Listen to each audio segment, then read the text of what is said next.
মুহূর্তে ফ্লিকারের কিন্তু স্নাইপিং ফ্যাং থেকেও কিন্তু করা হচ্ছে তাদেরকে স্টপ।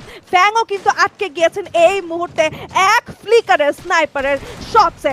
আরসি থেকে ফাইমকে করা হয়েছে কনফার্ম, লিখুকে টার্গেট করা হচ্ছে, দুটো টিম একসাথে চার্জ করছেন। ফ্লিকার এই মুহূর্তে লিখুকেও তুলে নেবেন এন্ড শাট ডাউন চ্যাম্পিয়ন হওয়ার আশা। 3 against 4 ফ্যাং এখানে কি আরএচকে দমাতে পারবে? তিনটে প্লেয়ার 20টি elimination, RHK domination mode on করেছেন। এন্ট্রি সামনের দিকে যাবেন, আয়ান রয়েছেন, রাকিব রয়েছেন, দূর থেকে অ্যাজেকের বেশ ভালো স্নাইপিং, একটা র্যাপটাস রিদমস। কুট্টুসকে থামানো গেলে এই জায়গাটাতে সাপোর্ট গন হয়ে যেতে পারে। নিজাত রয়েছে, রাকিব রয়েছে, এন্ট্রি রয়েছে, পিছিয়ে যাচ্ছেন, পিছিয়ে যাওয়াটাই কাল হলো।